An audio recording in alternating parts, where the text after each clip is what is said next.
There is a moment in the history of every nation, wrote Ralph Waldo Emerson, when proceeding out of brute youth, the perceptive powers reach their ripeness.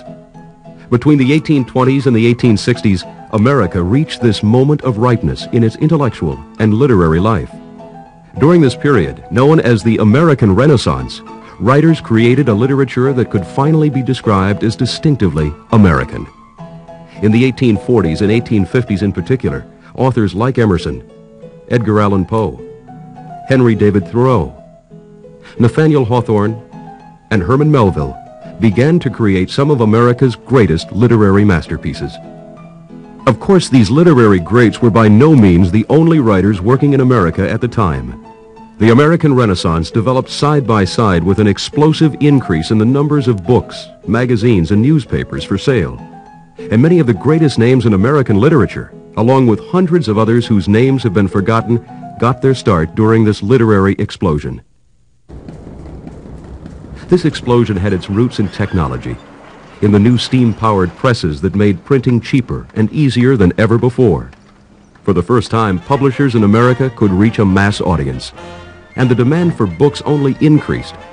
America's literacy rate was higher than any other country's, and its population was booming.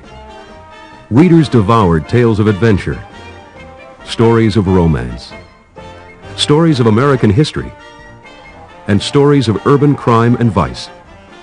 For the first time, writing was considered to be a profession.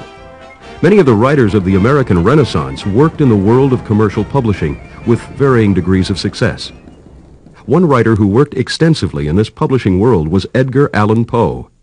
He was the editor of the Southern Literary Messenger and worked for a number of other popular magazines. Many of Poe's greatest works, like those of other writers, were first published in magazines, works that combined popular success and literary merit. When his poem, The Raven, was first published in 1849, it quickly became what could only be described as a smash hit. Within a month, it had gone through 10 printings. Its refrain, "Nevermore," became a popular catchphrase.